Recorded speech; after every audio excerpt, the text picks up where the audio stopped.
Good evening, everybody. Mic is on. All good? Good. All right, if I could ask everybody to join, we'll start with the Pledge of Allegiance. Pledge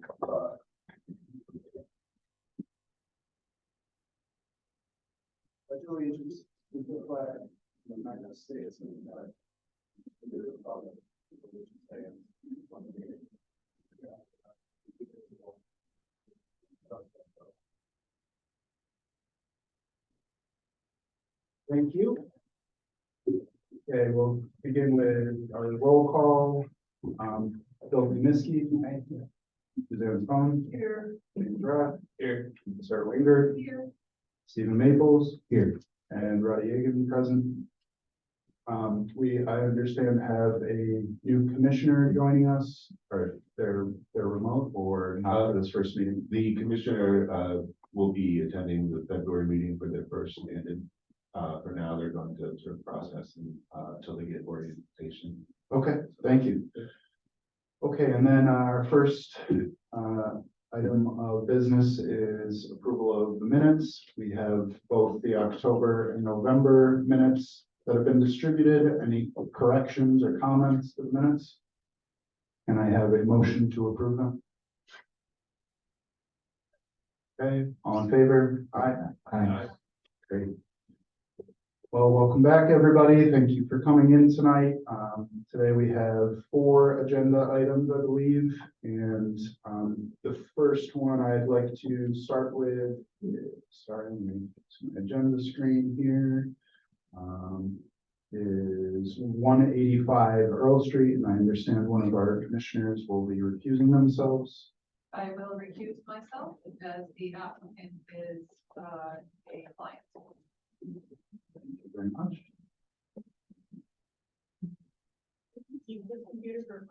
Absolutely.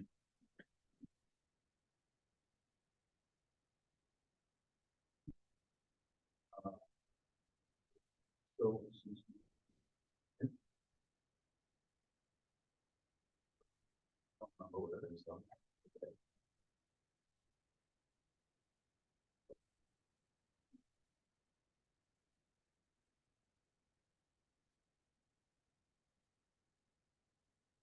sorry, I forgot to call the item number. It's PLPC 2023-0045. Yep.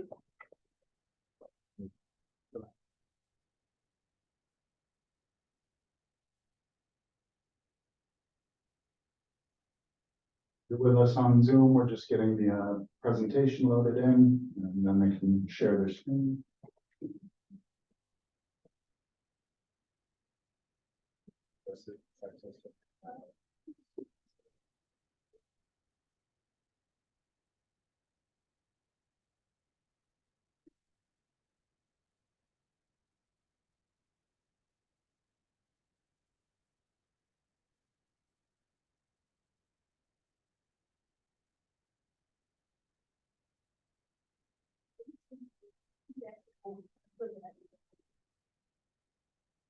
And sometimes you have to drag things to the desktop, and it won't let you open it straight from you.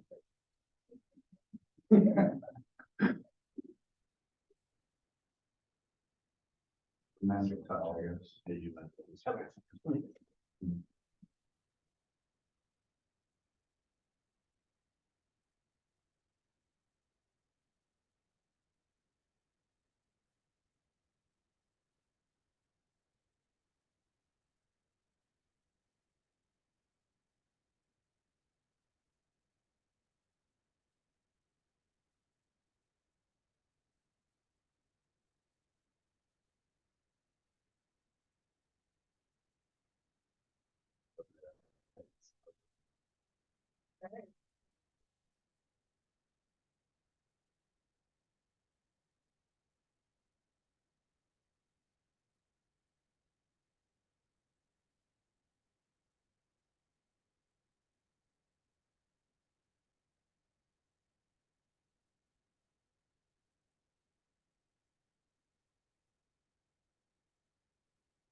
Alright, good evening, everyone. My name is Courtney Davis with Bell Associates with the United Franklin Partners Architecture Plus. We're here tonight to represent our client Unity House for their teaching picture project at 185 Pearl Street. Could you just pull the mic right up to you? Sorry, just so We it's, just take it off. Is that better? yeah, oh, yeah, I think that's Okay. good. Alright. So in front of us right now, I just wanted to start with a brief recap of what we presented to you before and also with the last submission that you have seen from us.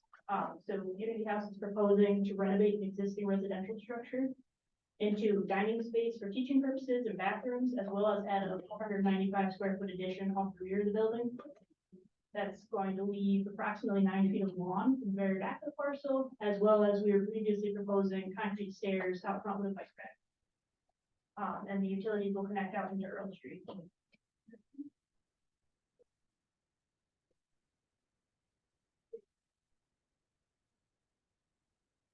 And so since our last meeting with you, and we also received your staff comments, you guys gave us some great feedback, and we really wanted to try to take that into account and into consideration. And we have been working on revising a site plan, which I think meets a lot of the concerns that you raised. So the biggest thing you'll notice that changed on the plan is instead of proposing a concrete stairs out front, we're now proposing a concrete ramp. However, the ramp won't come up to full height of that's required to meet finished floor elevations. So it will be partially interior and partially exterior. If I go to the next figure that Greg prepared for us, you can see that a little better that 19 feet of ramp will be outside and 14 feet of ramp will be inside the building with a landing at the door. Are these materials new, that you're just Yes. bringing tonight? Yep. Not what was in our, Correct. Yeah, we haven't submitted on this officially yet. Okay. We just wanted to kind of give you guys an update on where we were at. thank you. Yeah, no problem. So kind of to address some of your comments point by point, one of them had to do with lighting. So being that the only lighting on the building will probably be exterior building mounted lights, that will probably ultimately show up on the either architectural or electrical plans down the road. But we did bring a cut sheet tonight just to show you what those fixtures will look like. And of course, in the future submission, we can always drop these on our site plans just for reference. Then there's also a comment about increasing green space on the plan, which we also created a more enlarged aerial site plan to kind of go through some of the rest of these comments. So as you can see, a lot of the parcel is taken up by the existing building or new building and then the concrete ramp out front. So that really only leaves us 9 feet in the back to do landscaping per se. So we are planning on just storing that area in a lawn, and we are maintaining 2 trees. And I know the question came up in the previous meeting about the species of these trees, and we did determine that the southern tree is a pear tree and the northern tree is a cedar tree. The next item is garbage. So at the moment, we're not proposing any new garbage facilities, as Unity House also owns the parcel across the street. And you can see in this area that they have existing dumpsters that can also be used for this building. So sidewalk wise, there's a comment about potentially extending the southern sidewalk up to our site. There are a couple of conflicts with that we don't really think it's going to be feasible.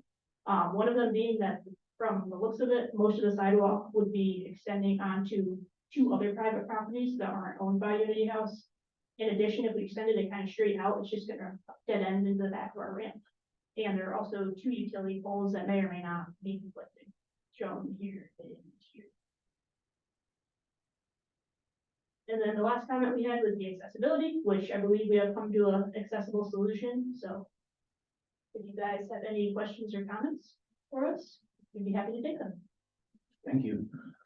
I did review the minutes on this, but I understand there was some discussion on this at the November meeting where I was not in attendance, so I want to turn it over to the commissioners. I don't know if there's anything you're seeing related to your previous questions or comments that you want to go back on. Could you just walk through the challenges with the sidewalk a little bit more? Yeah. So as you can see, this photo on the upper left-hand corner, I don't know how well you guys can see, it's kind of small. But so there's an existing parking lot in this area, and the sidewalk kind of terminates somewhere in this region. We don't have survey down that far, so we'd have to do some confirmation if we went that route. But as you can see, there's a curb line, and then maybe 4 feet, and then probably 4 or 5 foot sidewalk behind it. So this blue line or hatch is supposed to represent kind of the approximation that if we extended that sidewalk straight As you can see, it's gonna come directly run into our proposed ramp. So even though it would be a sidewalk extension, it would kind of dead end there and try and bring it out around the ramp would again restrict your width of roadway there. And then the other issue is, I don't know if you can see on your screen, these orange lines represent property lines. And a large portion of that appears that it would be on two adjacent private properties that Unity House does not own. And then there are two existing utility poles here, but those may or may not be an issue. Thank you. Yeah, no problem. I just have to state that the planning department did not receive these materials, this updated stuff. In the future, if you are coming back at all, we need to get updated documents and materials before the day of the meeting. Absolutely. Well, I'd just like to say that I think that the addition, the configuration of your ramp is pretty ingenious, because we talked about it the last time and we couldn't bring it up. Bringing it inside makes the building accessible, and from where I sit, I think it's a good improvement. That's off to whoever thought it. Agreed. Any other commissioner comments? I think maybe the only thing that I would just want to get on the record for whatever it's worth is, I mean, given the space constraints in this space, given the fact that the building will be used by folks who are, accessing both of those structures,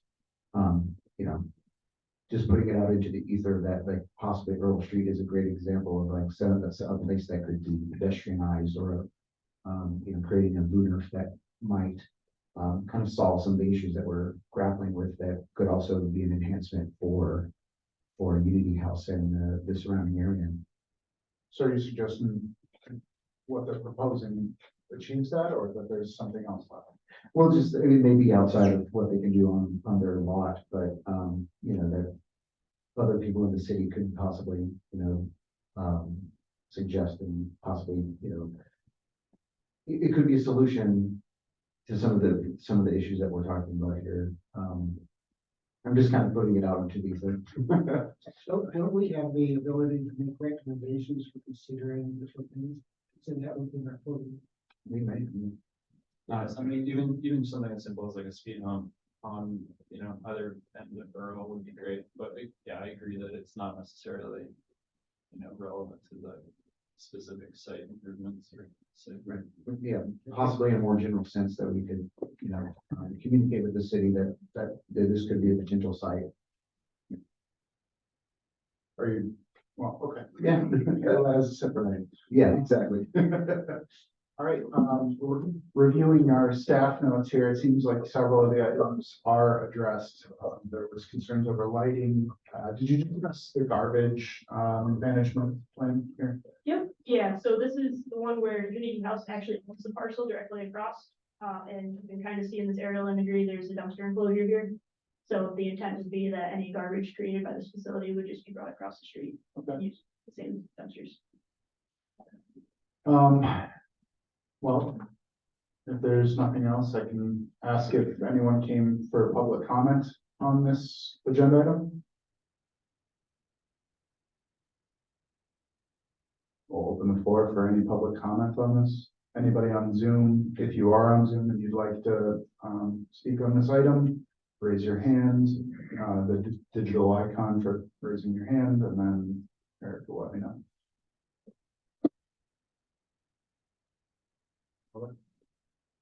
Okay, in that case, I think sounds like we're prepared to make decisions on this one.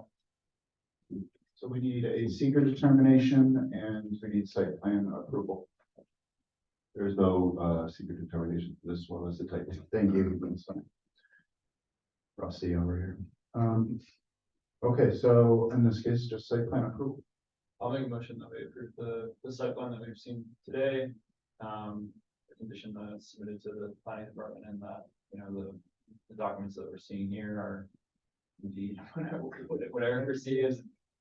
Yeah, not something we like to do, but, yeah, not any other. Okay, I'll second. all right, moving to a vote. Bill? Suzanne? Yes. James? Yes. Stephen? Yes. I'll also vote yes. I'm approved. Thank you very much. Thank you. Okay, so we can grab Stephen.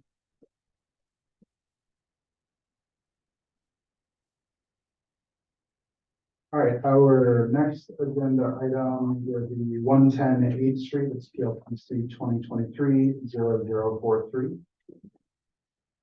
Welcome back. Thank you very much. Good to be back.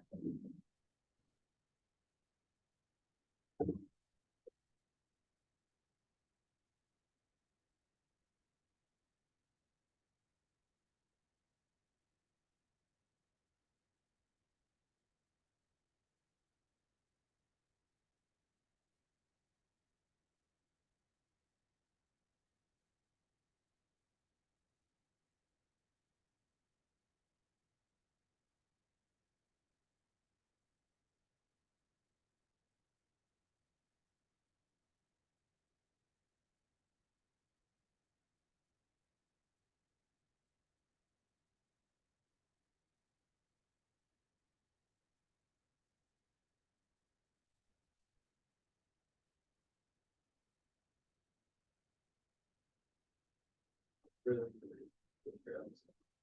maybe. Yeah.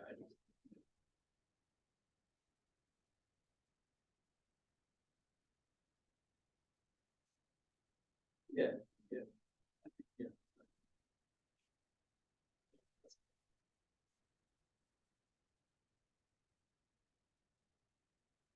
All right.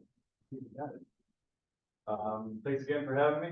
Again, Jason Pollard with CHA Consulting, here on behalf of RPI to talk about, the two student life, projects. So, tonight, I'm gonna try to keep it short and sweet and go over just the revised sheets based on the comments we received in the, what was it, November meeting, I guess?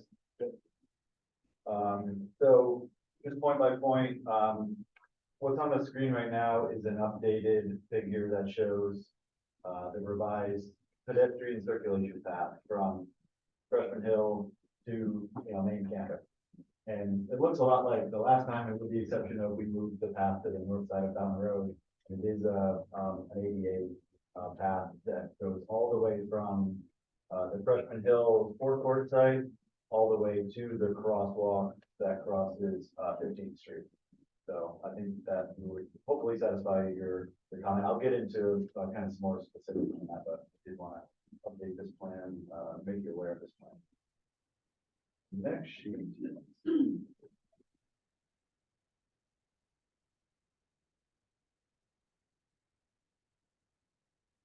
Okay, so this sheet is the Freshman Hill Pavilion. We also kind of made some additional site comments, just kind of progressing the site on our end, updating some utilities, basically adding some dimensions to the stone pavers,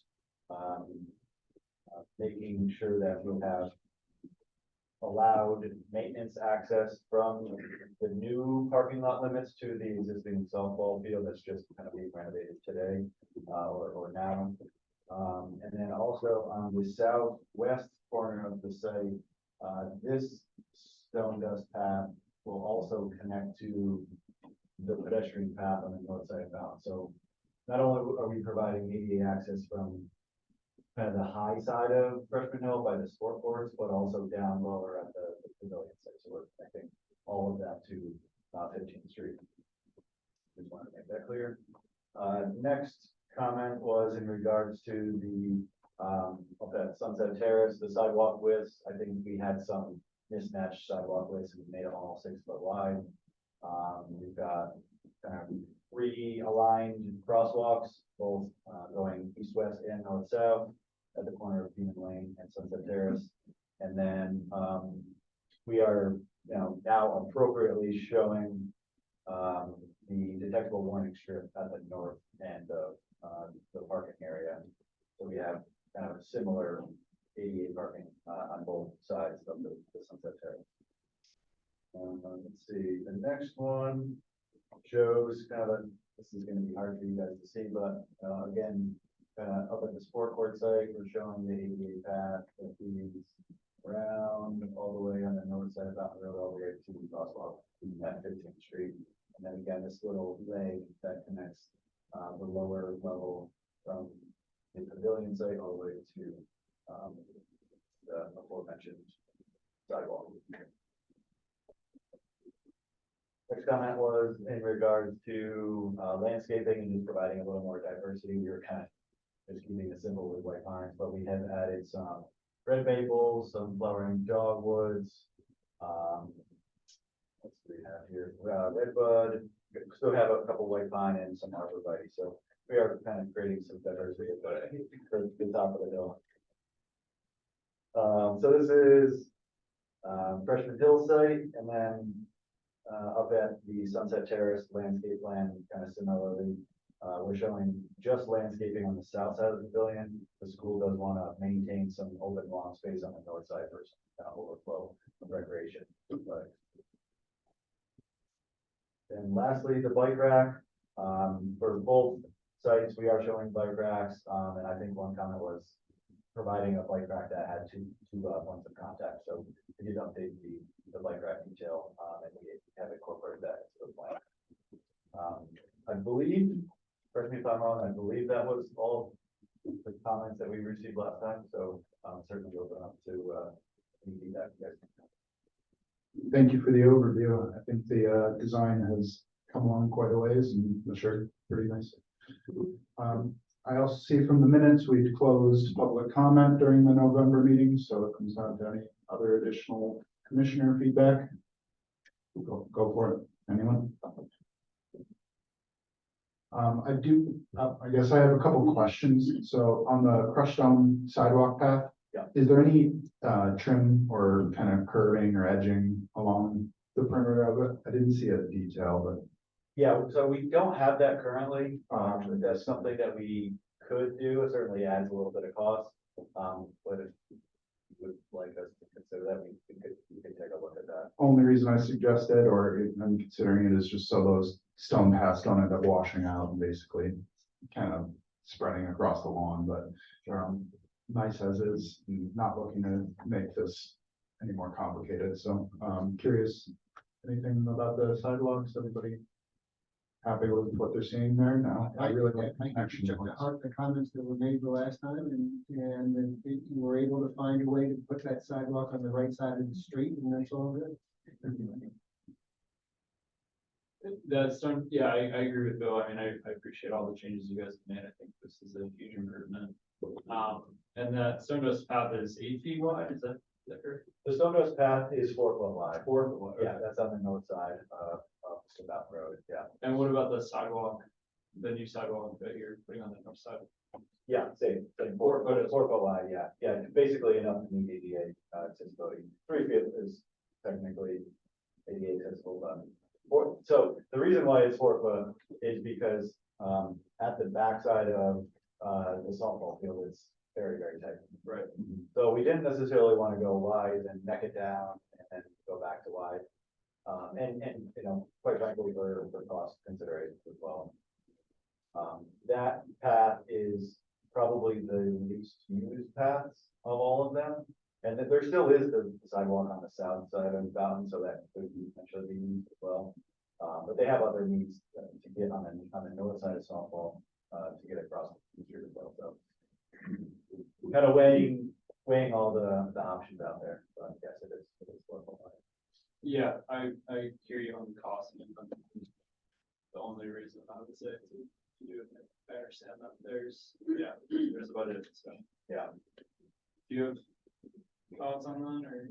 No, I mean, I think I'm just echoing things. The only thing I'll add is ProAg is now in effect, so it's 4 foot. We got to do 4 feet. We're there. Yeah. Previously, was it 42 for that? Anyway, whatever, I didn't think it was actually 36, but. Do you have another, am I interrupting? I think that was all mine, except I think your prior comment on the drawing for up at the hill, the crosswalk paint. But I don't know if that's a, Well, it wasn't even like a real design issue that I had with it, it was just that it didn't match the typical section that you show at the end of the packet versus what's shown on the site plan, there's diagonal hatching, and I don't know if you've updated the typical section, but that's what I was curious about, is what actually was being suggested or designed. Okay, I gotcha. Yeah, we can confirm that for sure. And honestly, like I said, whether it's ladder with hatches or diagonal hatch, it's not a huge deal to me. I just pointed it out as a, just that it didn't match. Yeah. We'll make sure. The landscaping, I appreciate that you guys are making an effort to diversify, the plants, but the plants that you've chosen are like the most common plants like ever. And that's a very technical way of putting it out. Yes. Just So maybe I misunderstood your comment last time, quite frankly, I thought that you just meant because we only had white pine. I thought- Yeah, that is what I meant, and I didn't give you a list of what not to put in there, and maybe I should have, but it's just that we always see red maples, we always, it's arborvitaes are like everywhere, it's like. Classic you have- landscape architect, yeah. Yeah, and, arborvitaes specifically kind of are just way too overdone, I like Yes, I actually disagree with that, yeah, that's understandable. So, and I don't want, I certainly don't think it's appropriate for you guys to have to come back for that. But I would encourage you to maybe think about other things that you could put in there. I know RPI has a list of acceptable plantings. I don't have that list. I'd love to see it. But just take whatever like is least common on RPI on that list and just take those and put them in there. Site appropriate, of course. But, yeah, I appreciate the effort on all fronts. I don't know if ginkgos are allowed. I haven't seen one, but yeah, I don't know. I'm not gonna start rattling off tree names, but yeah. No, we'll look at it further. Point taken, yeah. Okay, if there's no other, guidance or feedback for the applicant, I think we're ready to take action on this item. So this is also type 2, so we're just looking for site plan approval at this point. Public hearings already happened. So, would anyone care to make a motion for site plan approval? I'll make a motion to be approved the site. Second. Thank you. That was a motion from Sarah and a second from Bill. Moving to a vote, all in favor? Aye. Aye. Thank you. Site plan approved. Thank you very much. Guys, appreciate it.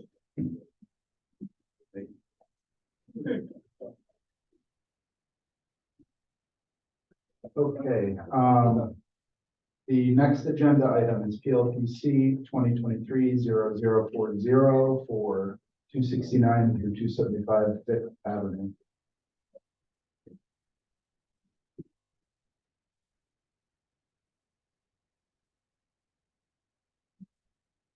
Evening, guys. Good evening. Welcome back as well. There's a quick question. You said I can use my own. Yeah, I mean, if you want to use ours, we can set up the other app.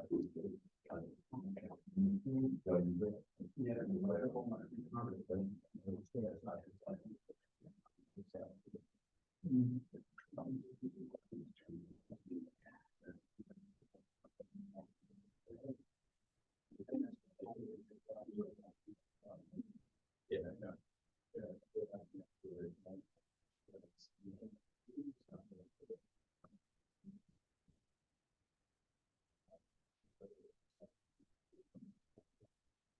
I think it was you or Steven, and you were like, it shouldn't go along this time. You guys have got away without this step on barbecue. Yeah, yeah.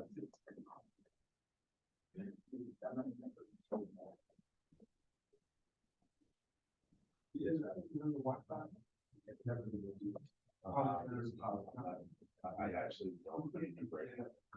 So.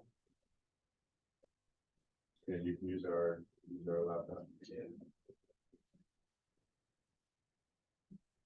You'll have to rejoin the meeting.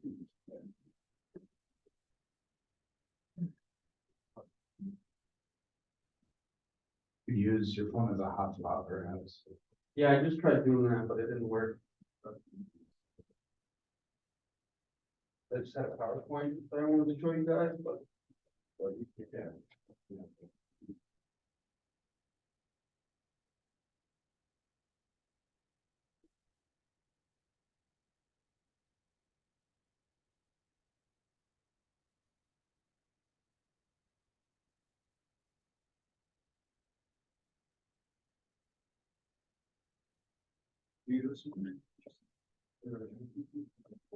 Yeah, well, I'll remember.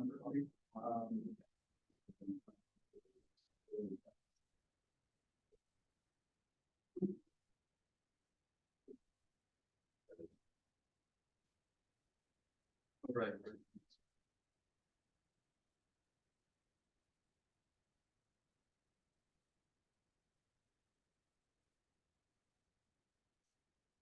Yeah, I mean, there isn't enough time. Here's the scene.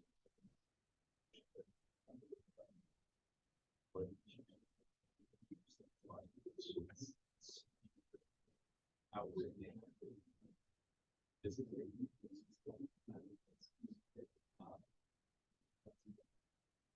Yeah.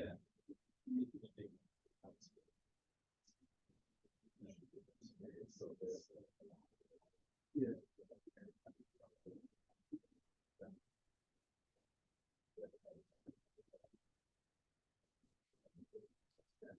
Yeah. Yeah.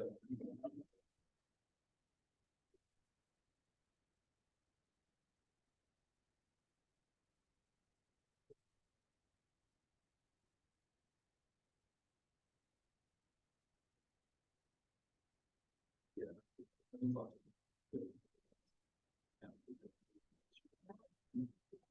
Streets got. He's actually.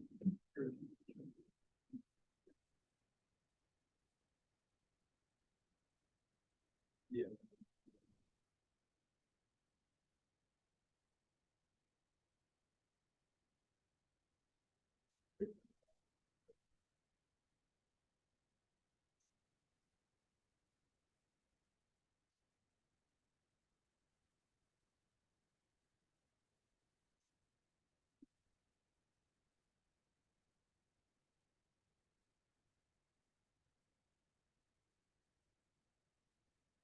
Oh, I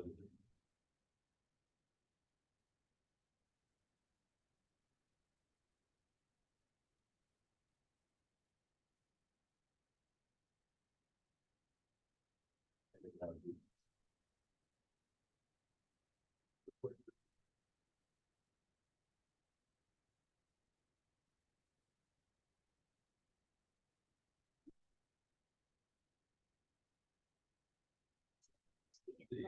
Yeah. It's still really dashing. I bring credit. That's what party's not. Yeah. You shiver, Brett. Yeah, whatever was. I'm sure. Yeah, you said you guys. It was fun. If I'm lucky, if I'm awesome. If I'm lucky. We should talk more. I mean, if their presentation is the same, for me, I can also pull it up. Yeah, no.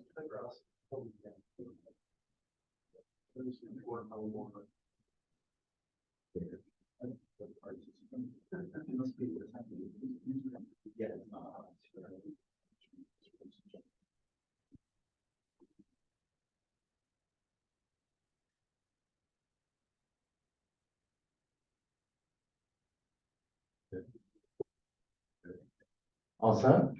All right, I believe we're all set. Okay, now I can give a proper introduction. All right, so welcome back, guys. Thank you for having me here. So basically, we went over the notes a little bit. I wanted to talk about the two fire hydrants that was mentioned on the notes. So there is one back here on the corner of Fourth Ave and 106th Street. And then the next one, if we go down here, it's right across, Fifth Ave and 106th. So that was the first note. Your parcel is on the right side of the screen there? Correct, yes. If I may, I'll also say for the record, I checked with the fire department on the location of those hydrants, and they don't have a problem. All right, so the next topic that I wanted to go over was.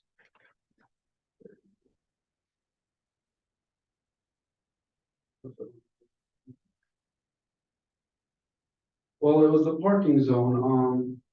I don't have the site plan on my phone. I have it submitted, but you can kind of see it here. So on the entrance is 24 feet, and I believe the minimum setback was 25 feet. So if this is to scale, which it is, that's 24 feet. That is well more than enough than in the site plan. And again, I didn't mention it in the site plan, but on our next meeting, I'll have it listed out that it's well within the required zone. And then I believe the next topic was the blank space on the laundromat. Let me go to it real quick. Which was this back alleyway. So what I actually included was windows at the top on the new renderings, but again, that will be for the next plan. So, and I've also added some gas meters and an escape door at the bottom right corner.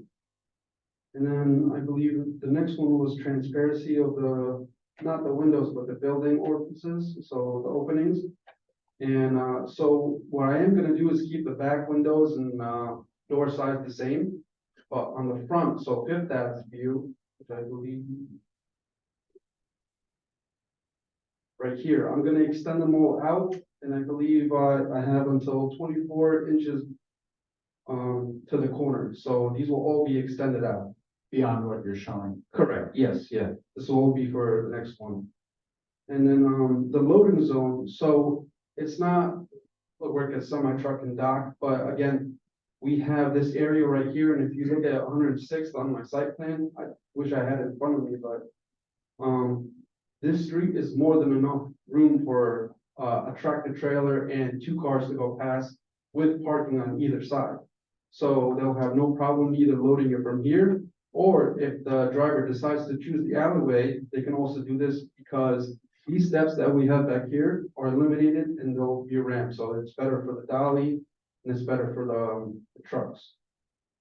And then the dumpster location, I've actually moved. I've been working on that since I looked at the notes, and then I have some other pictures too with the renderings and, material list, but again, I did not submit that, so I'll have that for you guys next time, or if you guys would like to see it, I can present a little bit of it now and then go over it again the next meeting.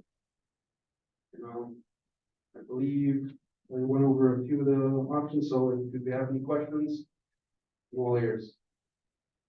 All right, thank you. Commissioners, we last reviewed this in October, I think, looking back through the minutes. Definitely seen some progress here. So thank you for continuing to address our feedback. I guess I'll start off with a couple comments. Just one that stands out to me is kind of the location of the dumpster and just access for kind of the dump trucks that are going to service it. I'm wondering if it wouldn't make more sense to kind of position it on the interior side of the lot, maybe in the back right corner, kind of top right corner, I guess, in this case. Where that red tree is? In that kind of area, or wrapped around the other side of the corner. It's not really taking up any more space, but it would allow a dump truck to do a turn within the lot if there's, cars blocking its access a little bit better than in the alley. Yeah, so to comment on that, I've actually already started working on that. So, so I've actually contacted County Waste, I've contacted Twin Bridges, Casella, and they gave me all information on how much room the dump truck or the trucks need. So I got full on diagrams, and then we have the new proposed dumpster location again. But this is not something that you guys have yet. I was gonna submit this, but I didn't have enough time. And it's gonna be so it's gonna be a 20 by 9. And then I also got confirmation from both County Waste saying yes, that this is more than enough room for one dumpster and one recycling, as well as Casella. And you plan to fence that area in? Correct, I have fences just like that, and I actually do have a rendering of it, but again, it's another file, but Okay. yeah. I'm just gonna jump in. I don't know that you want it sitting right in front of your storefront though. So on our,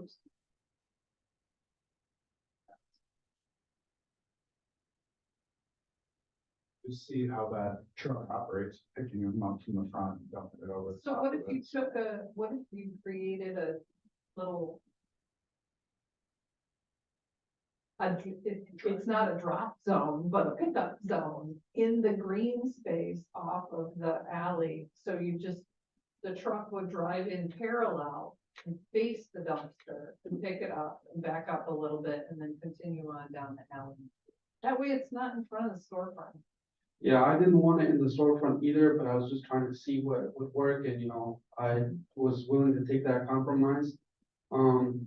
I'm not sure what you really mean by it being parallel, because they told me that they need about 35 feet. So even if I angle this, Go for it. yeah, I'm gonna point for you. yeah, go ahead. Zoom out a little bit. That's good. Yeah, could you use the microphone? What I'm imagining is that you could create a little paved area, like as if it were a bus drop off. Sorry, I'm gonna need to watch the screen now. So this would be pavement.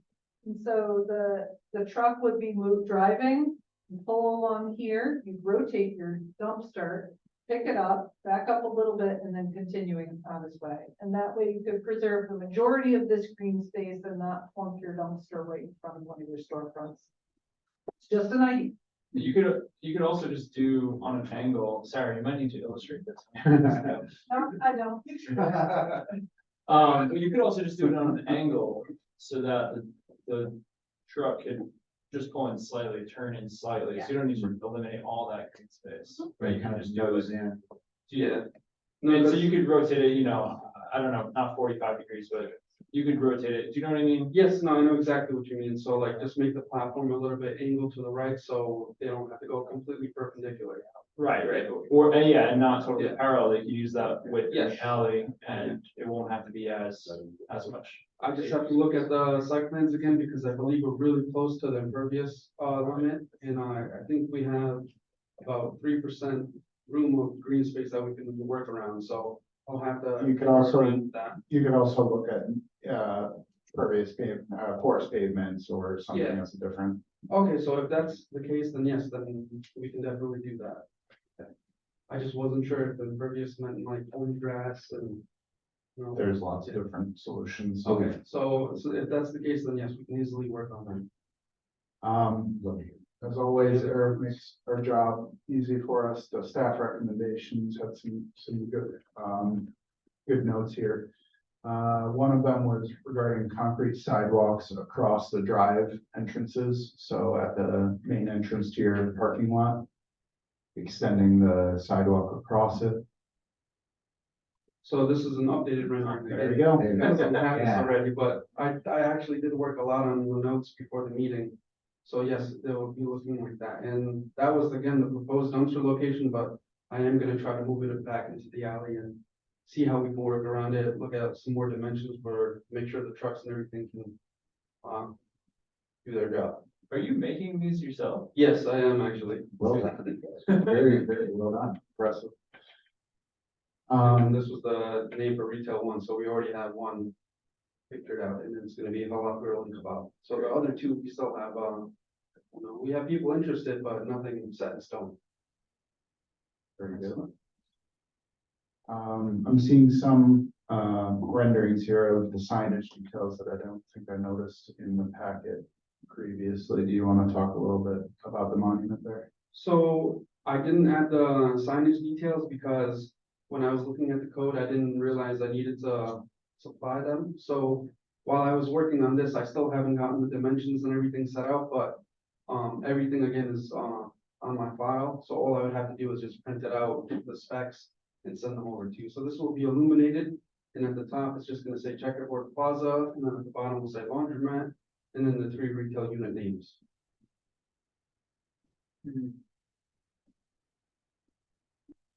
And I was also looking at the zoning as well. I believe it's not allowed to be close to the intersection, so if a car was coming from the alley, I think it was, don't quote me on this, but I believe it was like I think it was 3 feet from the point of, intersection of like 106 in the alleyway, but I have to go back to that. Well, yeah, basically trying to avoid somebody who might be pulling out of the driveway, parking Yeah. lot, and the Mhm. alley, not being able to see one another or pedestrian or whatever. Exactly, yes. In general, I would say the monument sign does feel quite suburban. There are other, I don't know how many other ideas on what other options you might have, but even a bigger sign on the building for the whole owl place would feel more urban than having it on the monument sign. But I get that you want to also advertise, whatever's retail 2 and 3, they're gonna be a little bit. I don't know, you should also be able to see those from the sidewalk. Yes, from Fifth Ave side, yes. Yeah, maybe if you have, I don't know what kind of relationship you have with the whole owl grow, but if you have like more specifics on what that sign might look like, if you can enlarge it, if it's gonna be colorized and, have more character to it, then you might find that you might not need the monument sign, and that might, you need to make that sign bigger up there. Yeah, because we're still not sure if it's going to be a box sign or if it's just gonna be, a custom made sign that's gonna work around the letters. So, but I can gather that information as well. Also would love to see some larger, shade trees planted in that green space, especially further away from the roadway, closer to the laundromat. I think that would be appropriate. Yes.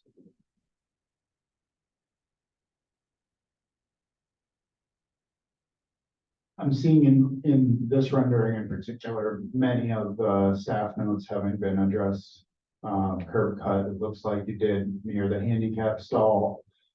Am I right? I'm seeing a dip in the Yes. sidewalk. Yes. The sidewalk near the laundromat space is seemingly ramped down to the alley instead of stepped. That's another note. On that note too, those going into the alley and into the roadway will have to have tactical warning strips as well. So that, you know what I'm talking about? I'm not sure, but I will. They're just plastic rectangles with, Truncated domes. yeah, little domes on them, just Okay. to provide tactile feedback. So For sight. Oh, impaired. yes, I know exactly what you're talking about. Yes, I can do that. Vision impaired folks will, that's pretty critical. But yeah, Also, provide. I think this is, I don't know, light years ahead of where we started. I think it's great. You're doing a great job. Appreciate all the effort you're putting into it. So looking forward to, I'm personally looking forward to seeing, the last few revisions and yeah, this is becoming a project. could you go back to that? Pull it back up? This The- one, correct? Yeah, Yes. the awning material was a note we had too. Could you discuss what that is? Is that I just a actually- metallized, sheet metal or? So I actually have that as well too, but I did not. So I have all the exterior materials listed out in here. So this was the grease trap example I wanted to go over first for the hall grill. So this was an example of a building in Clifton Park. So they have their grease trap inside the building. And then what they have is a little export pump. So then they have these trucks come in and just hook it up to the building and then just take it all out. But I've talked to a few people. I think this is gonna be a little bit more, money wise. So I think we're just gonna do a generic grease trap in the green space and just, it'll most likely be in this location here. But speaking on the awning. So these are actually some of the siding materials that I have, so. Go specifically to the awnings. So it's gonna be a metal aluminum based awning. And I'm gonna get it custom made, it'll not be more encroached than, I think it's only gonna be about 3 feet. So I will not go over, I believe the 6 foot minimum for encroachment. And we'll have these lights under the awnings. And again, I will email all this over to Eric again, so before our next meeting, you guys can all thoroughly look over it.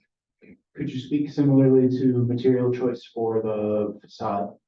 The building, Yeah. faces, surfaces? So I've had them detailed out, so for this one, so this is all gonna be hardy board, so it's gonna be kind of like a stucco design, but it's all gonna be wooden planks, I believe like 4x96 or 4x8. They also come in 4x12s, so it'll have a little bit more of this kind of texture, so as I showed in the rendering, it'll be red because we can paint it. So that will be for the laundromat side. And then, the brick facade, in the renderings, it shows as brick, but I will be changing this to a little bit more something like this. I believe this is all PVC material. And then, of course, the retail 1 and retail 3 will be all stucco. So we'll be using stucco for that. So that's this color. And then also, I forgot to mention on the notes for suggestions, the roof form complementing adjacent buildings. So there's a mix of,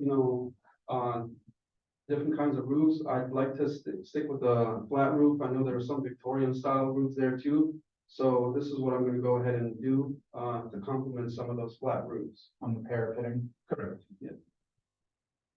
So that would be all of this. Is the parapeting, do you know, maybe it's too early for you to know, gonna be braced back? I only ask because in the view from the parking lot, you can see the back side of it, and sometimes they have to brace them, and that can look off. But if it's able to just be freestanding, and it'd be nice the way you have it rendered currently. I am not sure, but I can definitely have that for next time. I'll get more information on it. I'm curious, Sarah, any comments on the colors or material choices? Looks acceptable. So there is brick or there is no brick? So there will not be any brick. Okay. So if you think about it, you've got 4 different masses, right? Yeah. Retail 1, 2, and 3, and then the laundromat. Yes. The laundromat is a hardy panel, right? The big Yes. panels. Mhm. 1 and 3 are stucco, and 2 is more of a clapboard looking. Yes. Okay. And then again, the Victorian style look, I was just trying to mimic these 2 buildings right here. And there's more flat roof buildings and then as well as behind parcel as well. And so, how tall are the buildings? So the building is, I believe, about 23 feet. I have it in. I have it in here.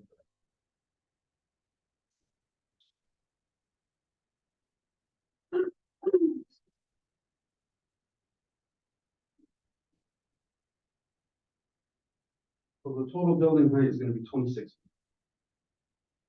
But it's just all single story, right? Correct. Yes. And you're making it 26 so that it blends in with adjacent and you're in the neighborhood. Correct. Yes, because I believe the minimum was 20 feet and I think the maximum was 40 or 30 feet, I believe. So the only reason why I made it that height is because I'm using some of that height to hide all the roofing or materials such as HVAC, ventilation, dryer vents. So a lot of that just kind of hides all of that from the view of the public. That's fantastic. But what that means is your parapet is really, it's far more than a parapet. It's screening material as well. Yeah. Hence your comment about bracing it. Yeah, Yeah, I'm just it's looking at something the else to height, look at. Yeah. the height of that, I can, you may end up needing to. It looks great. It- Thank you. Thank you. In that case, if you do need to brace it, I'd be curious for some of the view perspectives to see if you notice it from street level, probably not. Neighbors mind. Yeah. They're better. Also, if I could jump in quick, I believe the development intensities, the minimum stories are 2 stories. Mhm. So we can just talk about that over the next, So, course of the month. so technically it is a two-story because the laundromat will be a two-story. We plan on where these windows are. It's gonna have an office at the top, Yeah, but it'll be like a little mezzanine. So I'm not sure if that counts as two stories. Yeah, So if it does, then we'll definitely be on par with that, but the retails 1, 2, and 3, we can, we'll talk about. So those, all- No, you go ahead, Eric. are those buildings, they have a, walkway between them, right? Not each one of these buildings, but No, just no, no, between just the, between 3 and the 1. yes, yes.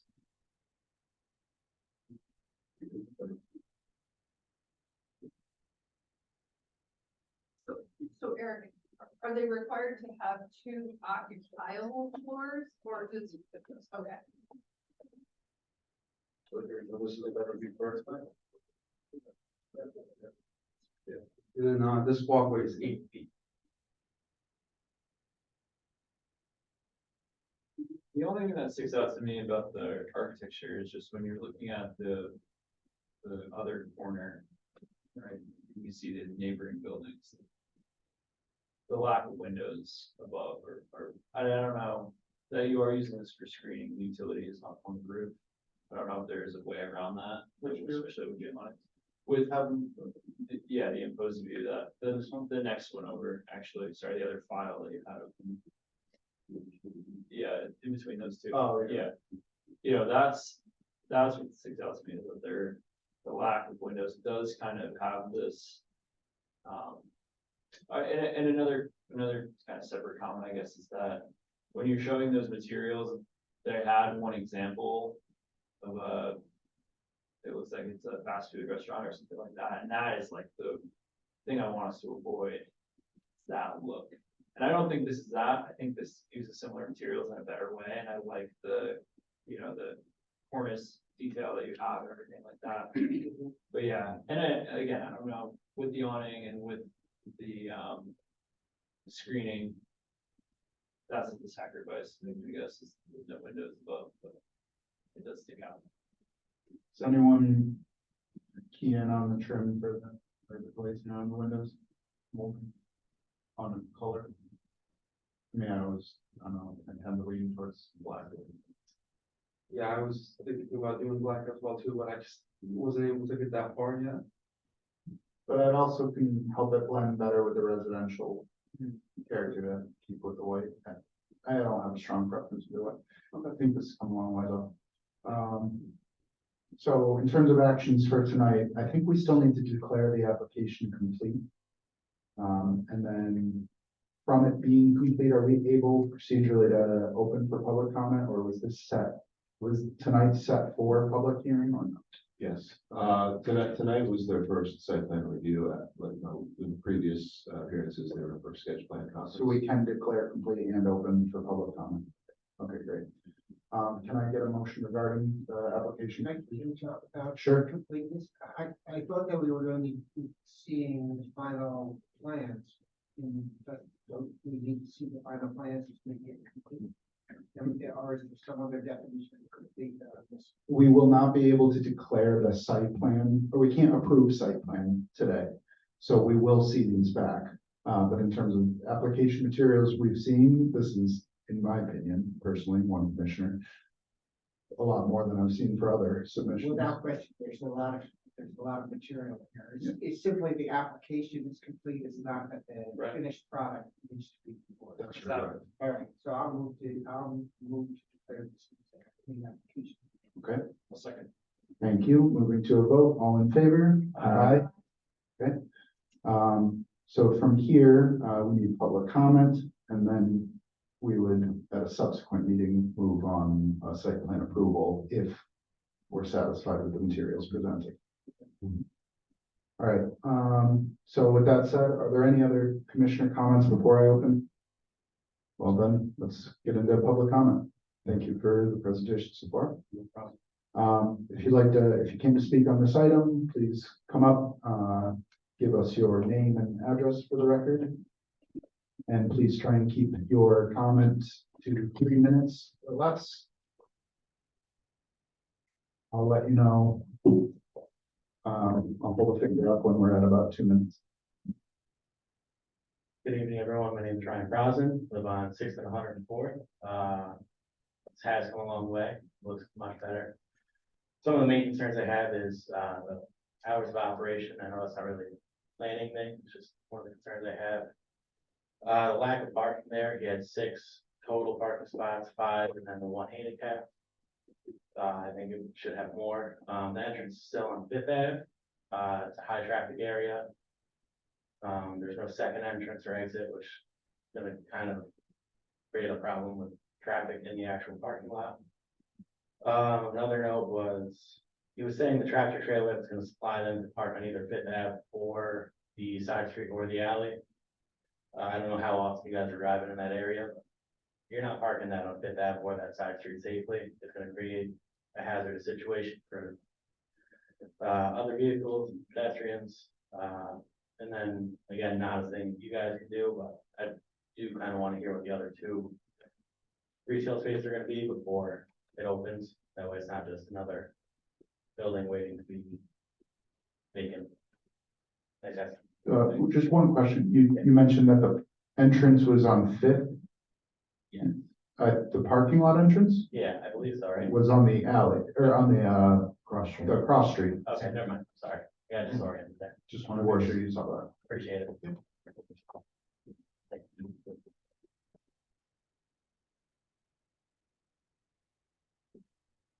Even council person. Yes. Ryan is councilperson District 2, who covers that district. I'm right down the street in District Number 1, newly elected. And I too am concerned about some of the traffic that will be created due to this added thing. But I before I get into some of the issues, I do want to say to Khalid,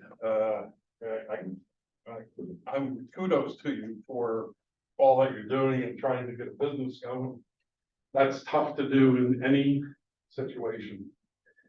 The problem I see, though, this is where Khalid and I are probably not going to agree, and I don't know about the planning board here. I think there's too many businesses on this little platform of a lot. There's just too much. We've got 5 or 6 spaces at the back there, and some up front. I've been to Halal Grill many a times. At least the one on Wolf Road. My boss loves halal, so I'm always joining him for that. And there's always, there's got to be at least 3 people working there, or maybe 6. There's got to be maybe 1 to 3 people working there at the laundromat. That's that's up to 9 people, we'll just say. I'm just coming up with a number. I don't know that for a fact, how many are going to be in this particular one, but everyone drives a car. And that either fills up the entire front of that area, or side, I should say. And that's just for the 2 businesses. So I'm thinking that this spot, this little postage stamp, is better suited for 2 businesses, not 4. So I think there's just too much going on here. I like it, but there's too much. As far as traffic, we've got these silly little stop signs that are sticking out on 5th Avenue. By the way, I didn't mention where I live on at 612 5th Avenue. I didn't mention that for the record. Bill Keel is my name. Sorry, I forgot to mention that in the beginning. So as far as there's already traffic issues. That's why we put out stop signs. And I personally hate those stop signs. I also don't like that there's just these little walkways and nobody stops for it. You go down 5th Avenue, nobody's stopping at these little white lines hardly at all. Much like if you go through Altamont, I used to live in Bern, everyone stops. And 30 miles an hour, and everybody goes 30 miles an hour, or else you're ticketed. So we have a traffic issue already at hand, and, I don't know if we can get a traffic ticket or a traffic light to, accommodate that. And I don't know if that should be, if we're gonna have 4 businesses there, I think we should get a traffic light, courtesy of, apologies, sorry, Just over 3 minutes. the parking is just not there. So I think that we should, settle this down into 2 businesses. All right, 3 minutes is up. Thank you very much.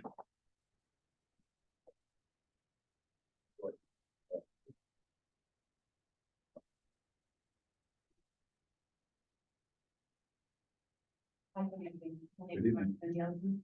I live across the street from Checkerboard, and I see the same problem as the parking. When Checkerboard was still there, we needed much more parking there. 6 parking spots is definitely not enough.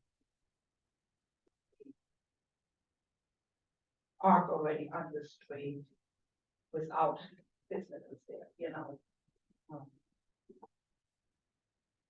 There's businesses there.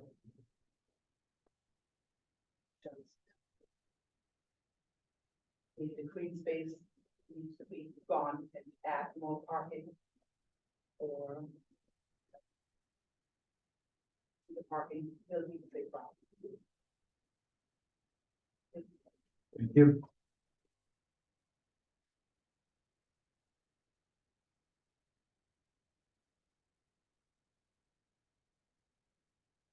Hi, my name's Dava Arthur. I live at 259 6th Avenue. So I'm on 6th Avenue, but I can, from my kitchen window, I can see where the checkerboard was quite easily.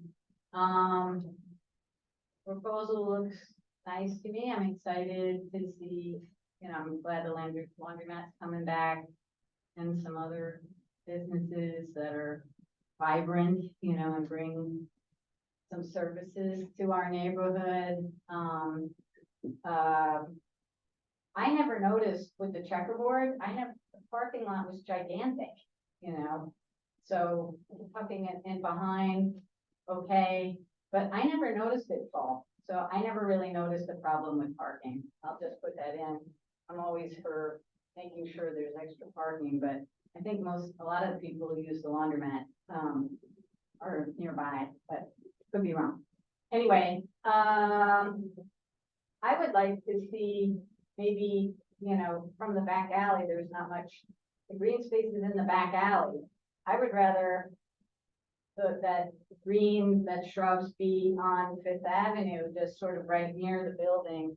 I think would look nicer than when I look from my kitchen window. I see some nice gardening. I would prefer that. I think that would sort of make it look a little less, at the moment, to me, that looked very, box store. I know they were trying to fit it in with the other buildings, which I see, but still kind of rings retail box. So I think if we could just even move those bushes from the back alley to the front, I think it would break it up a little bit nicer. Anyway, I'm in support of this. Thank you. Anyone else? Okay, anybody on Zoom? Again, please use the raise your hand function.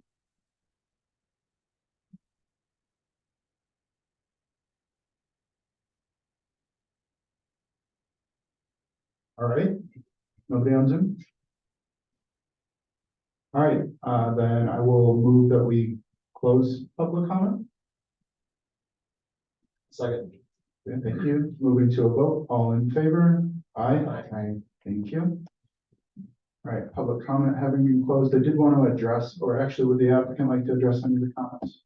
No. Okay. I have a question for Eric, actually. In the application materials, I'm noting just a potential discrepancy on the parking in the short form. the required parking spaces says 0, and then in the complete streets form, the required spaces says 7. So I just wanna make sure we have that correct. I'm guessing in the complete streets form, they were filling it out with what they're proposing versus what's actually required, but it's me speculating, I shouldn't do that. So, Yeah, you're right. just for clarity, you're in the neighborhood 3. Yes. Yes. And the maximum surface parking spaces, that is allowed before it triggers the traffic and management plan is 10 spaces. So allowed before it would require a plan, but how many are required for?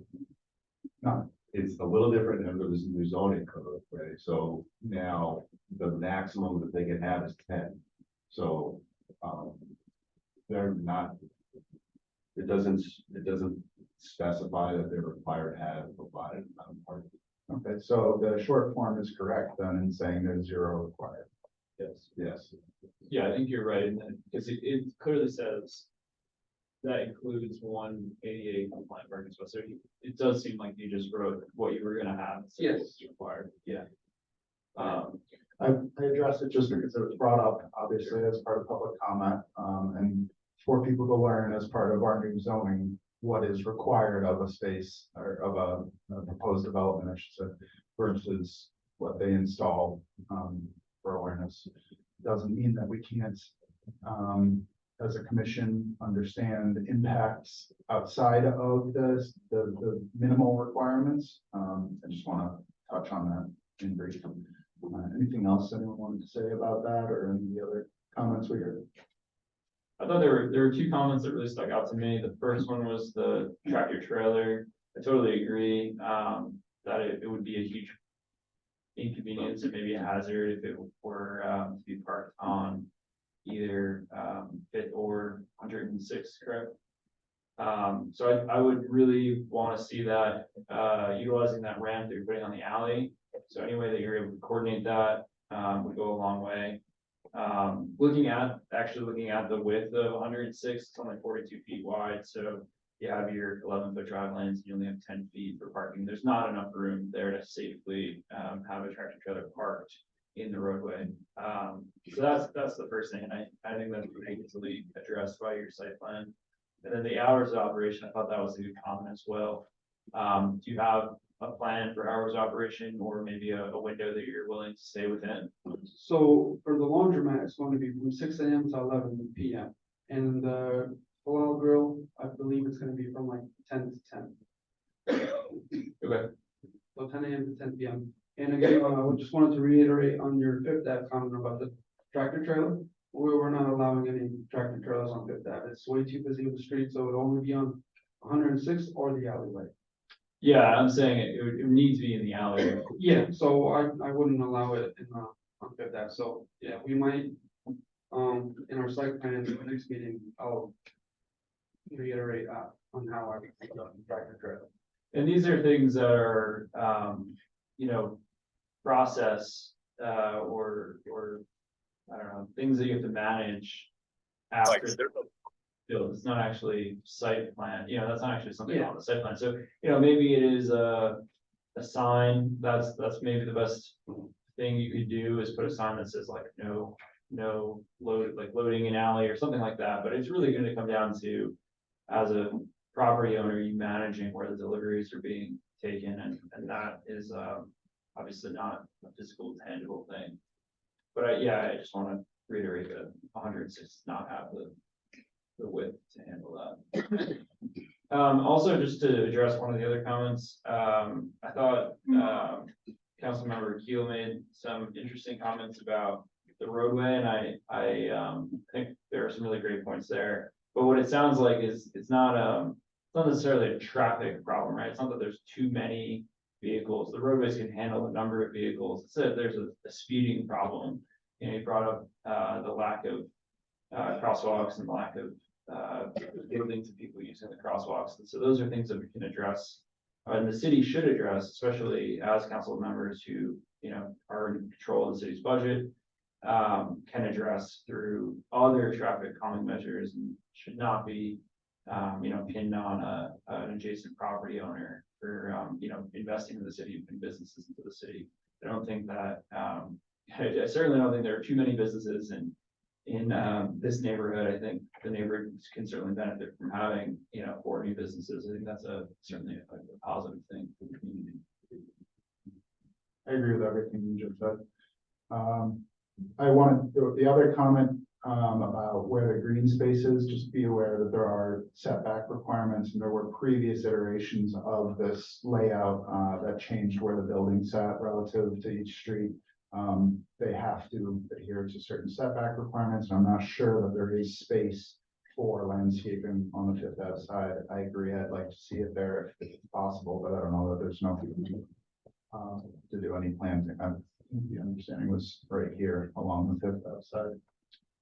Yeah, I mean, the thing that comes to mind is like, is there width to do street trees? Something like So that. you have like Street trees would be nice. you like a 3x6 tree bed or 3.5 by 6 foot tree bed or something like that. I don't have the width of that Fifth Ave sidewalk in front of me. Yeah, on the renderings, it's not shown, but on the actual site plan, if you look at the sidewalk and you're, walking parallel to the building, say the building's on my right, the Fifth Ave is on my left, there's still a little bit of green space there. So it's not just gonna be sidewalk. Okay, yeah, we'd love to see that on the updated rendering. Okay, so we've gone through public comment. I think at this point, we'll table, for next meeting, just encourage you to make sure all the changes that you're doing in 3D space are reflected in your site plan as well. So that we can review that and approve those materials themselves. The renderings aren't what we're reviewing and approving Yeah. specifically. Anything else? Just well done again, just the progress has been excellent, so thank you. Great Thank you work. very much. All right, we get a motion regarding, tabling it? You want to schedule a hearing or do you want to just table? Oh, well, is next month's meeting too soon for you? I believe we can do it. I'm not 100% sure, if you need a definite answer, We can schedule it, and then if you can't make it, you can coordinate with city staff about, so we'll schedule it, because I believe we can do it. we need a motion for that. Yes. I'll make a motion that we schedule a hearing, for this project, at the February meeting. Suzanne, second. Yeah. Okay, pretty sure. All right, moving to a vote, all in favor? Thank you. Thank you. Have a great night. Thank you. All right, our, I think, last agenda item for the night is PLPC 2023-0049 for 487 Campbell Ave.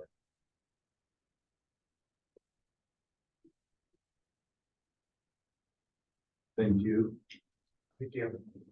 I'm Nick Regioni, owner of 487 Campbell. Proposing to subdivide the 2 lots. Right now. Don't have any sketch of it. If you want, I can pull up any of the items. I did find an approved site and utility plan. I got that from Cutler. Did I get it? Did I get a copy of it? You didn't get a copy of it yet. My surveyor will get it to you by Friday. Okay, at this point, it would be up to the commissioners, if they wanted to accept that material tonight, and each one of them would have a chance to review it, or you can submit it to me later on and address the substance of the documents potentially. Okay. So could you give us a brief overview, maybe, status of things? I know we've reviewed the proposed residential unit, and now it seems like you're seeking to divide the lot of the commercial space with Dunkin' Donuts currently is, and where the proposed residential space is. Correct. So on the site plan, we're seeing, I'm not seeing any other proposed changes to the layout. Is that correct? Yeah, there's not gonna be any changes to that layout. Okay, so if a sale were to, or how do the tenants of the residential space access their lot without trespassing? So it'll be an easement. Right. Have an easement, Is there an existing easement in place? not as of yet. Well, I guess there wouldn't be because it's all your land, so, all right. Open it for other commissioners, comments, questions, go back to staff report, see what they have. Do you want to just give us a brief overview of the need for the subdivision? Well, we wanted to break it up for tax purposes. And it would be more clean title. And, you know, maybe down the road if we decide to do something with a bank or something like that, they definitely require that to be broken up. Is there a timeline for any of the construction on the proposed residential units? March March this year. groundbreaking. Okay, Doesn't sound like it has any other impacts. I think the easement is important, but and we would handle that how as a condition?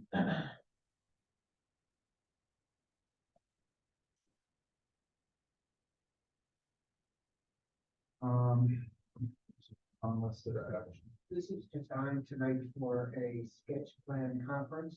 At least according to staff report, is that all we're doing? We're just chatting? Yeah, this would be sketch plan conference. The material that you're seeing today came in after staff were able to effectively review it.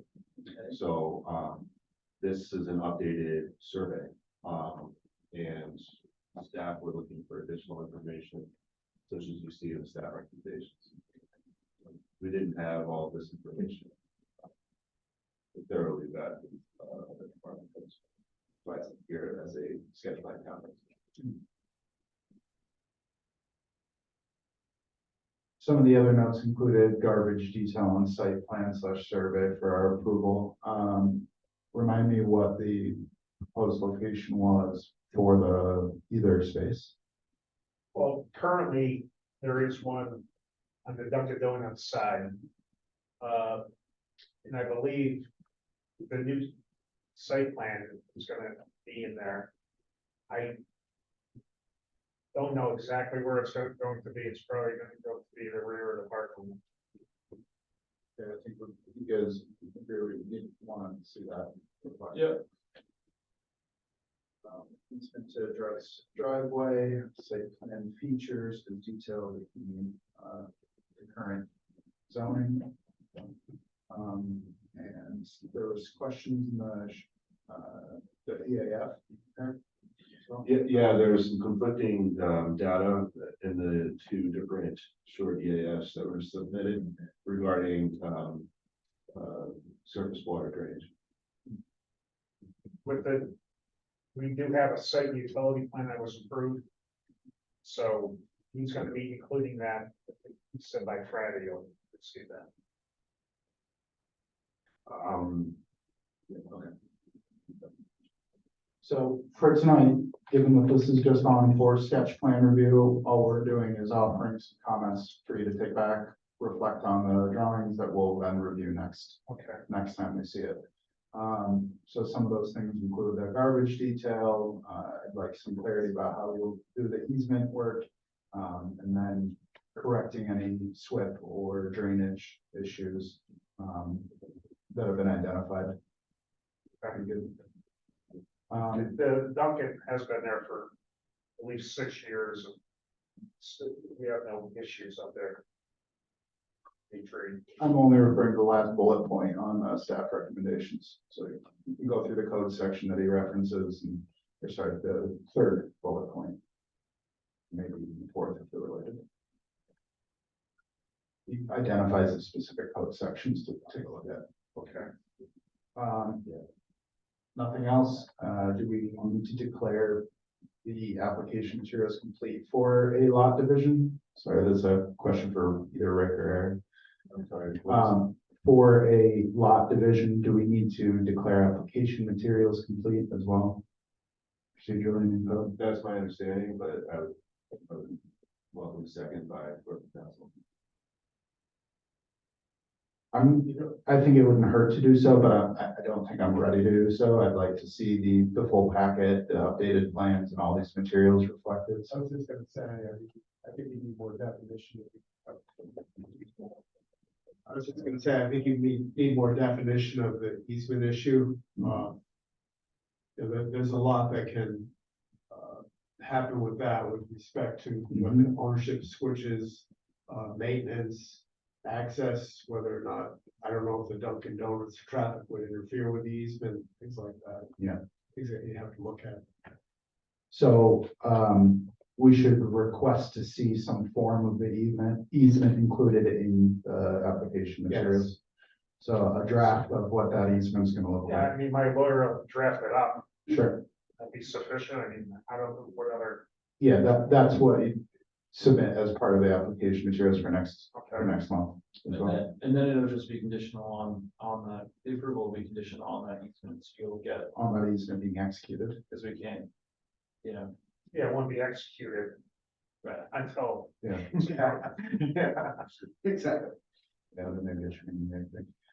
Okay, if nothing else, then there'd be, just setting a date for the next time. So would next month be too soon or? No, that should be fine. All right, then I think we need a motion on that. Why is everybody? I'll make a motion, Okay, that we schedule, yeah, that we schedule a hearing on, no, wait, we can't, if it's not complete, yes, so there would be you're at the table. procedural thing. Sorry, if we're working through some new zoning. If the things. commission doesn't believe the application is complete, then, there's no scheduling of a hearing, there would probably just be a tabling of the action, or tabling of the item until the following month. And it's almost even a different item, because it won't be a sketch plan anymore, right? Like, yes, next month, provided the additional material submitted, then this would be a review for the subdivision. And not a sketch plan comments. Right. So for now, all we can do procedurally is table it as it is. Can I? Sure. Have these been surveyed yet? Yes. Yes, but this was not included in our current materials. Okay, because the easement has to attach to one of the Tax property descriptions. Yep. And so which would be the dominant estate and the surrogate estate. Mhm. Just can't have an easement self-existing by itself. Sure. Or Would you like to revise your motion to a table? I make a motion that we table, this application until the February meeting. I will second it. Moving to a vote. All in favor? Aye. Thank you. thank you. Thanks. Okay, that's it for tonight. Anything else that the commission needs to review or discuss? Did you want to go back to, discussing any letter or comment to the city staff? Council? Yeah, I mean, I think it's worth mentioning or referring or memo or whatever I think it would be worth making an official comment about Earl Street, like encouraging the city to do some sort of treatments to sort of pedestrianize and make that more friendly for people moving between the main Unity House building and the site that we were considering. I think it would be a decent thing to do. So the mechanism, I think, by which we do that is form a subcommittee, make a motion to create a subcommittee. That committee would draft a letter and then we would introduce a letter to the Department of Engineering, and our city engineer. Yeah, let's generate the letter. I'm saying as a body, I think that's how we would do it. I think at the same time too, the concerns around traffic come up all the time, with many projects, almost every month we hear these concerns and, I pointed it out because the council member was articulating it in a way that I get what he's trying to say, but I didn't agree with how it was framed. And But I think that's another thing that we could also, if we agreed as a commission, we could submit the letter to the engineer on, it's like, hey, we're hearing this consistently from everybody that, or not from everybody, but from many members of the community that this is an issue. And it's not on the backs of the, you know, the private developer to do that. And I think Earl Street would kind of fall into that as well. That's fair, yeah, kind of couch it in a larger issue that would be a bit more policy oriented, yeah. We can use them as examples. Right, yeah. Absolutely. Are you hearing the residents about speed maybe? Rick, could you use the mic? Sorry. He has to do minutes afterwards. Are you hearing from the residents about speed or volume or all of the above? All of the above. What I'm hearing from the residents is traffic related stress, I could call it. And when they say that, they're not talking about congestion. They're not saying this roadway has too much volume. So we have heard that on certain discussions, Yeah. like on the closures we've done. Some of those roads we've heard that kind of discussion on. Sure. Depends on the specific instance. But I think the vast majority of time, it's stress related to traffic that people are experiencing, whether they live there or they shop there or whatever it might be. And usually what that boils down to is speeding and other. Speeding and blowing stop signs. Yeah. Yeah. There are traffic calming Also measures, enforcement. which that Russ, the city engineer might be amenable to, I don't know. We can start in front of City Hall as far as I'm concerned. I agree. I think, and there are things that, not to get on the soapbox, but there are things, you know, New York State laws that we are not necessarily paying that close attention to, outside of City Hall specifically. But yeah, that's exactly what I'm talking about, what we can say in this letter, to keep it general and give specific examples of locations. I would agree, and I would sign up for that subcommittee. Sarah, did you want to talk about streamlining the beginning of our meeting as you looked into last in November when you were acting as chair? Oh, boy. What did I miss on that? When you were leading the meeting, you suggested that we started more directly with the agenda instead of other procedural things that we have to pledge to. Oh, And there is you looked up the code and there was a line in there about unanimously agreeing to eliminate certain things. Did you want to talk about that? Well, Because I don't. it's not fresh on my mind, and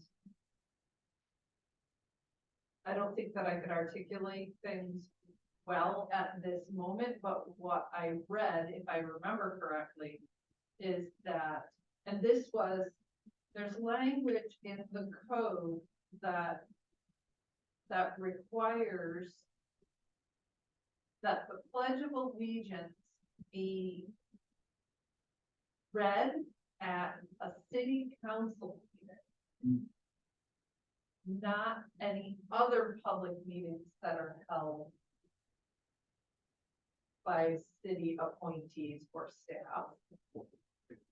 But that there was also some language that permitted the elimination of such requirement if voting were conducted and there was unanimous results eliminating that requirement. What I would suggest is that I do some homework and re-present this information or a proposal to all of you commissioners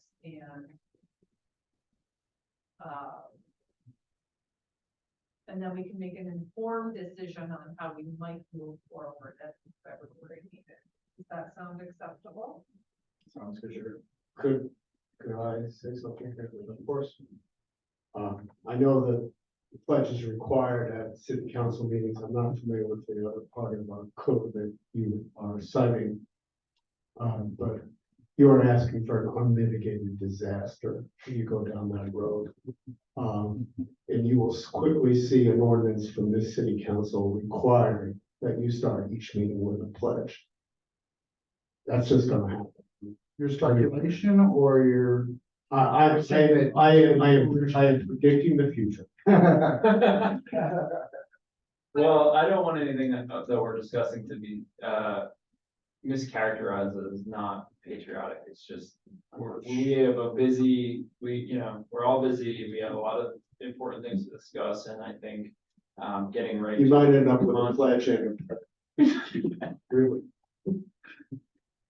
Well, we had talked about it in November, Roddy, when you were not here, because we were like, did we just jump into this?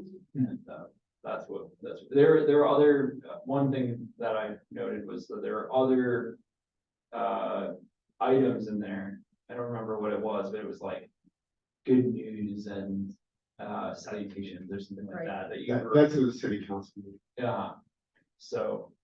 There's a specific order in the city council meeting in the code of ordinances. Actually, it's in the charter. But then you can skip them if you agree as a unanimous body. Anyway, we don't do those stuff. Right. Because it's not required of the planning commission, it's required of city council. Well, and also at some point, maybe unanimously, the planning commission decided, hey, we don't want to bid you a good day or whatever. I think if we're trying to streamline things, there are other things that we could do that seem to be burdensome to applicants, like not being able to schedule this issue, whether it can be addressed prior to the meeting or not. That would be if an application that we use complete by looking at it when we have a meeting on it. And then you can open it for public comment in one sitting, and for some of these, you don't need to come back. I think we did determine on that specific last point that if we determine it to be complete and it was noticed as a public hearing, we can open it the same meeting. It just depends on how city staff notice the agenda. Would you notice a matter for a public hearing if we hadn't made a determination of completeness? My understanding, and lessons from our former attorney here, Andy Brick, was that there were no circumstances where you could declare an application complete and have the hearing of the same meeting. The exact opposite of what I'm saying. Yeah, That's not what I remember, but I could be mistaken. I'm actually remembering it consistently with what Eric just stated. And Eric is correct. Okay. So does the determination of completeness, is that something that we need to make at a public hearing? If this was circulated and we voted in some way, could a meeting then be noticed?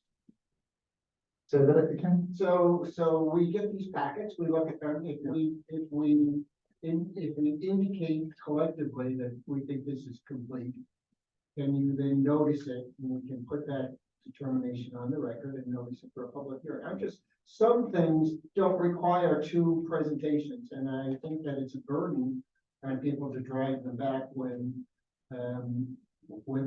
our determination is as clear as can be for a non-controversial item.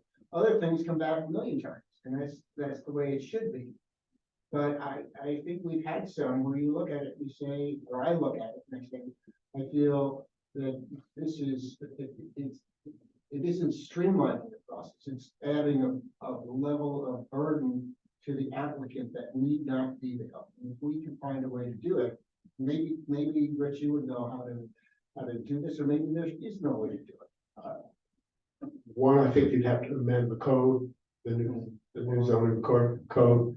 And secondly, I think that the point of declaring the application complete in public is essentially, and then having a separate public hearing is to give the public the opportunity to come in. It's not so much for the applicant, it's really for the purpose of allowing a distinct proceeding for public comment. As I understand it, there was also an issue about pressuring staff and things, is that, Yeah, am I understanding exactly. that correctly, that there was no pressure to declare things complete?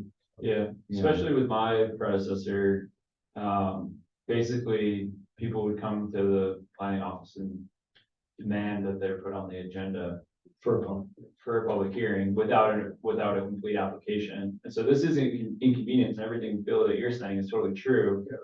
When we have complete applications, but when we have a, less, I don't know, someone's a little more hostile or more consistent that, they get on the agenda, this was put in as a way to prevent them, because not only were they doing that and basically like harassing city staff, but they were also getting her application approved by like a less,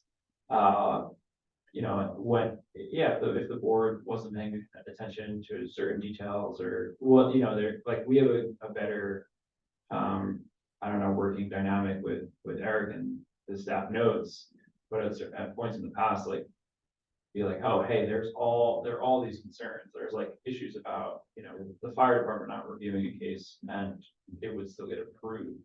So that's why, because they came here and we're like, hey, this is complete. They don't have anything to push back on. Process is not meant to be convenient. It's meant to be a process that, and you have all these hurdles that you have to jump over in order to reach completion. And at each stage, James is right. Sometimes no one bothered to ask the fire department what was going on. So it is, I agree with you when you have lovely applicants like you had tonight. Who are agreeable and want to satisfy you. You just want to help them sail through. You won't always get them. That's so true. And so, you really have to design the process so that it's fair to everyone. And it may be somewhat burdensome, but the whole idea of having a planning board approve, what's being done on private property is burdensome in and of itself. I agree, you shouldn't make it more burdensome than necessary, but I think what you have now with the new ordinance, most of it is pretty necessary. I rewrote the parts that had to do with, the planning board process and the zoning board process and stuff like that. And I required certain kinds of a separation for the public hearing and things like that, just so that people could not come back and say, you ignored us. You just pushed it through. And so Well, this is good. It was just sparked by the other conversation on street. I get that, and I think the other conversation, the pledge takes all of a minute and a half, if that. It is not a time saver by any stretch of the way. I imagine some people may not want to say it, and you don't have to say it. Saving time of meetings, being quiet, but. Before we adjourn, I just want to put on everybody's radar for next month, administrative items will include, the election of a new vice chair, in the absence of our chairman, because Anthony Mullen has departed the commission. So you guys can think about that for next month. That'll be on the agenda. Mr. Shaw should be here next. Do we still, Mr. Shaw, the new commissioner? I'm sorry, Who is the new commissioner? Is that Warren something you can- Shaw is the new commissioner. He's still in attendance tonight. I don't want to say. Hello, Warren. Hi, Warren. Do we still have open seats, or with Warren, is that a full body? Full body. Okay. All right, anything else? Yes. Yes. One more potential for streamlining and Eric, could we eliminate the ability for applicants to share their own electronic exhibit from their phones? So I was really impressed. From their phones or their tablets or their laptops, and require that they provide all materials to you in advance of the meeting, so you share, This is the biggest opportunity. which I think will, I mean, he worked it out pretty quickly, but there have been times where we wait and wait and wait.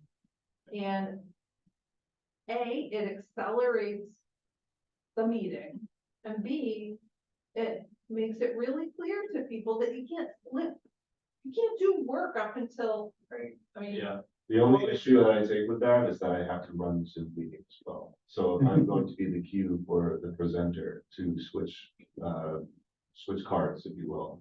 I'm also having to focus on running the Zoom, administrating the Zoom meeting. Which, I have an idea. I have a separate idea. We can have that laptop only have access to the materials which were submitted prior, the same folder. And all that the applicant is able to present on is that material which is in our drive folder. to me, that makes. I mean, they're still the one then operating the slideshow, so you're not having to do that. And they can point with the cursor. Right. But tonight they had materials and they were in two of them that were not included in the package. It happens almost every meeting. and it should, Well, It should be. there's a process that we should, we don't consider it if it's not presented in advance. So that's almost. Is that a rule? Yeah. Actually, it practically is a rule. It's our purview to go outside In of it. 3 months' time, when we deny people the ability to share stuff that they just worked on 2 hours ago, people they'll catch on pretty quickly. I agree. I think that's. And I think that It is- in terms of, materials being available to the public, it all seemed, we had conversations because we were looking at things on the screen that folks didn't see. We didn't see it in us and they were helpful. That ramp was really an impressive thing to see in the Earl Street presentation, but it would have been good to have known it was gonna be there before we got here. Yeah, and I specifically told them, I said, I need any new material. I think we should make it They clear. said nothing. I don't think we should accept it. If we could do it, I think that's the line we should drop. If you're presenting things that haven't been presented in advance, we're gonna table this until we have a chance to see it. So how does that come to happen? It's either we're only allowing them access on the laptop to the materials, or if somehow they're putting on screen as we haven't seen before, we just stop them. So I would like to check the code, but I think you have the power to make your own rules. By resolution of the board, and I think you could make a rule saying that the board will not consider electronic submissions or whatever you want to call them. Presentations or something like that have not been submitted to the planning staff at least so many hours or days in advance. And you say, you can come here, you can bring what you want, but we're not even looking at it. I haven't read every rule, but I would guess that's already there. We're just choosing to allow them to do it on I the think spot. you're guessing, so I don't. Never definitive answer on that. But what I'm saying, whatever is in there now, I mean, but I think I know as a board, you have the power to make by resolution a rule that affects, all applicants equally and fairly. And this sounds like a very sensible matter to consider. I think it might require a little bit more study and discussion with staff, but I think you could figure that out. Yes, I'm happy to mull over more of this with you, sure. So let's all do a little bit of research and maybe we can make a rule at the February meeting. Yeah, let's make that roll. Okay. Stephen, will you consider over the next month whether you want to form a subcommittee regarding the traffic calming? Absolutely. Other than that, nothing else. Motion to adjourn. Yeah, I'm gonna make the motion. Second. Yeah, second, all right. All in favor? Aye. Thank you. Let's keep going.